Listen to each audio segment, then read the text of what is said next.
Martin Buber, a Jewish thinker who was born in Germany and later lived in Israel, is famous for his philosophy of relationships.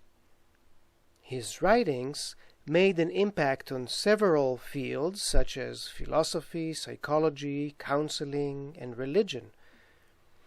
Unlike many other thinkers, Buber envisions a self-transformation that is not an inner transformation. It is not a change inside me, but rather between me and others. This is because, according to him, relationships are a central aspect of who we are. A person is never an isolated atom, but always a person in relation. My identity as a person is based on my relationships with my friends and family members, with colleagues and neighbors, with trees, animals, nature, even God.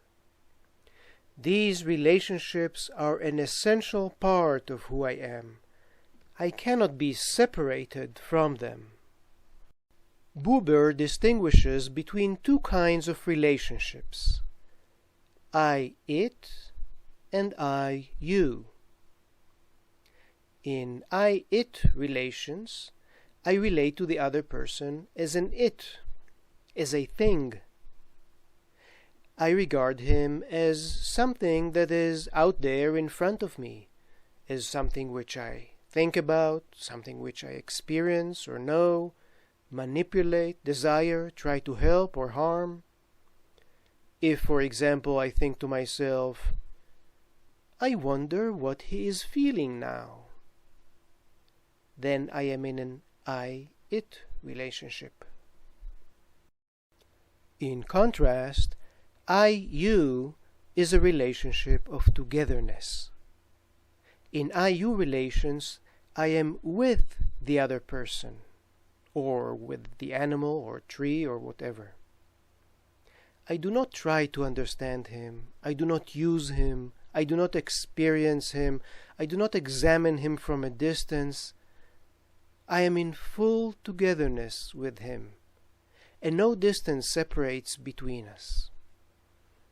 Although we continue to be two people and not one, after all, relationships can exist only between two different individuals, nevertheless we are fully with each other.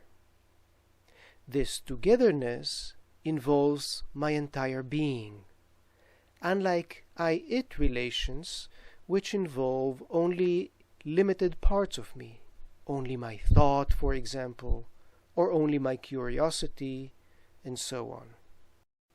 To understand Buber's idea of I-you, you can think, for example, about those special moments when you sit quietly with your friend or with your lover. No word is spoken between you. You're not trying to impress him, to analyze him, or even to understand him. You're simply with him. Or, to give another example, in some magical moments in nature, you are totally with the forest around you. You don't try to identify the names of the trees. You don't try to compare or analyze. You are simply with nature, totally, in your entire being. Here is a relevant passage from Buber's famous book, I, Thou.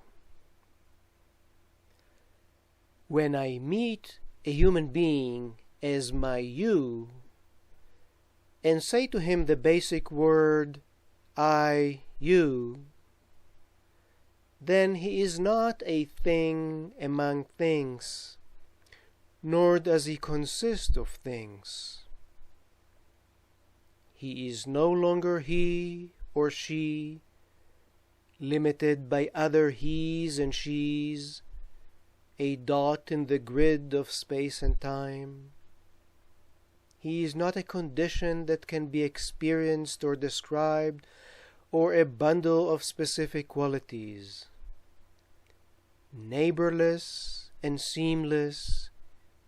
He is you, and He fills the entire sky. This is not to say that there is nothing except He, but everything else lives in His light. Just as a melody is not composed of tones, and a poem is not composed of words, and a sculpture is not composed of lines, so it is with a human being to whom I say you. I can abstract from him the color of his hair, or the color of his speech, or the color of his kindness. But then he would immediately stop being you. So we see that for Buber, in I-you relations, I express my full being, and I am authentic. In contrast, I-it relations are distant, fragmentary, partial, alienating. They are necessary for practical purposes. I cannot be all the time in full togetherness with every bus driver, with every colleague, with every neighbor. But although it is impossible to maintain the I-you all the time, this relation is a source of meaning and value to all my interactions, and to life in general. As Buber says, without it, a human being cannot live.